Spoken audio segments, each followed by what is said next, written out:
for pre-need funerals, burials, or cremation since 1975. It's Curtis and Son Funeral Home, Sylacauga, Childersburg. In obituary news this morning, Mr. William McSween died at his residence on Saturday. Curtis and Son Funeral Home, Childersburg Chapel will announce the arrangements. Mrs. Dorothy Heaton died at her residence on Saturday night in Goodwater. Curtis and Son Funeral Home will announce the arrangements. Francis Brasher died this morning at Coosa Valley Medical Center. Curtis and Son Funeral Home announcing the funeral arrangements for Francis Brasher, who passed away earlier this morning. Graveside funeral service for Jeanette Smith Morris, age 86, of Sylacauga. That memorial service will be held at Evergreen Memorial Cemetery at noon on Tuesday. Visitation prior to the service, 10 until 12, at Curtis and Son Funeral Home, North Chapel in Sylacauga. That is all Tuesday. Online condolences at curtisandsonfh.com.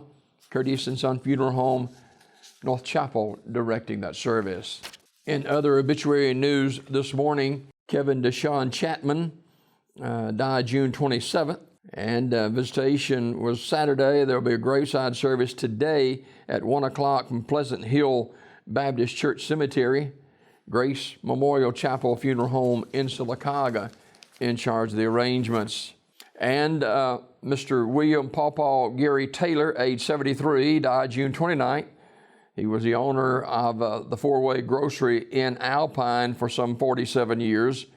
Visitation will be Wednesday from 6 until 8 o'clock at Radley Smith Funeral Home in Sylacauga. A graveside service will be Thursday at 11 a.m. from Tallahatchie Cemetery in Alpine, with Reverend Paul Vick officiating. Radley Smith Funeral Home in Sylacauga in charge of the arrangements. Mr. James Pope, age 71, died June 29th at his residence, Community Funeral Home in Sylacauga, in charge of the arrangements. This obituary report brought to you by Curtis and Son Funeral Home, Sylacauga, Childersburg.